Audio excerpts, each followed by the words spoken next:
Good afternoon, Year 11, Year 13. I hope you're well and I hope that you're continuing to engage fully with your remote learning. We're really looking forward to you coming back to school as soon as possible. But I'm conscious that you'll be aware of the different announcements that were made regarding the awarding of GCSE and A-level examinations. So I'm hopefully going to try and clarify some of those questions you might have.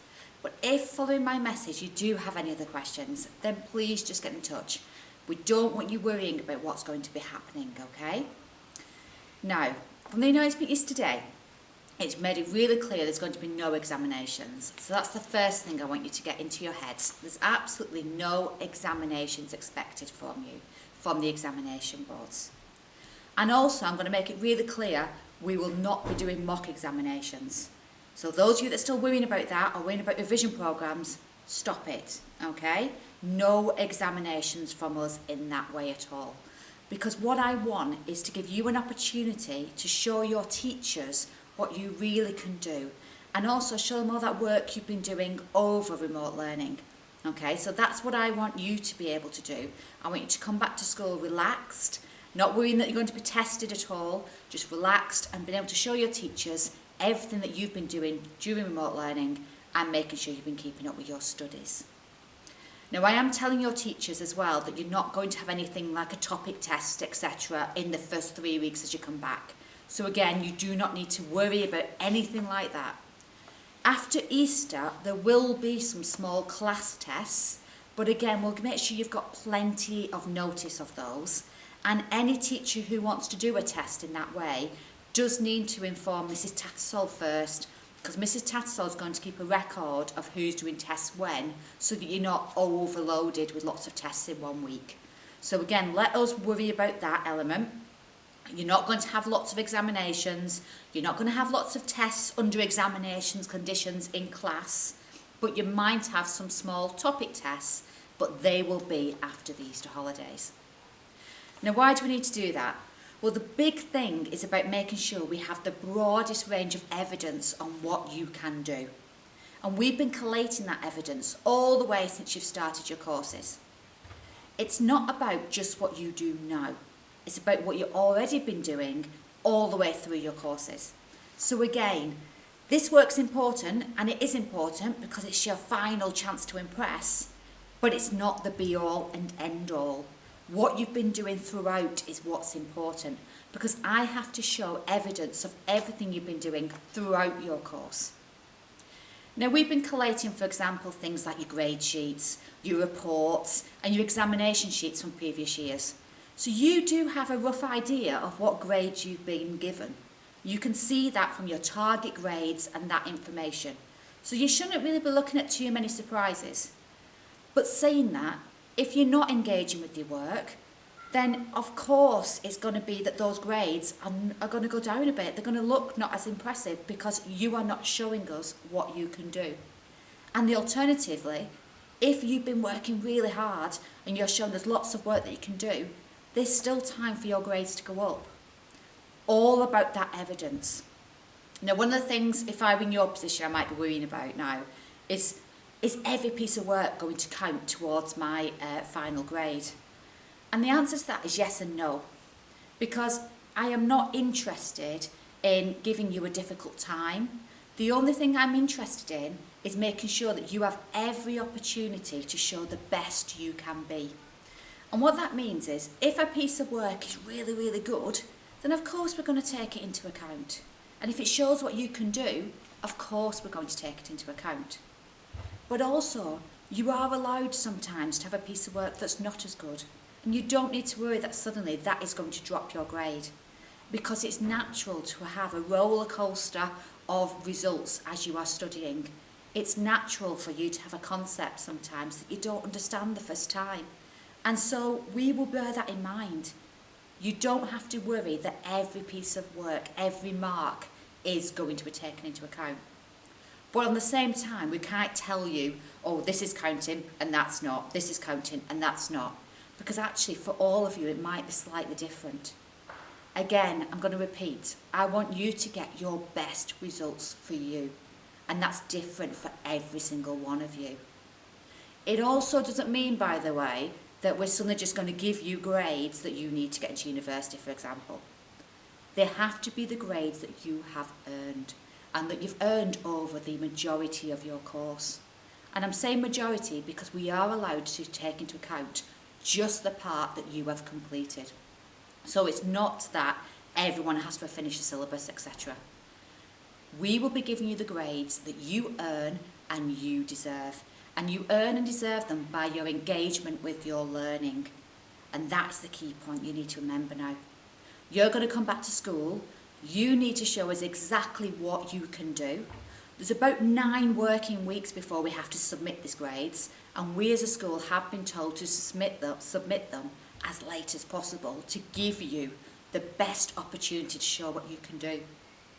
And that's where it is over to you now, because that's the bit we now need to see. I've collected everything up to and including there's a data drop that I cannot share with you because I have to keep these grades confidential, but I've got a data drop next Friday, for example, which shows me your grades, where you're up to now in remote learning.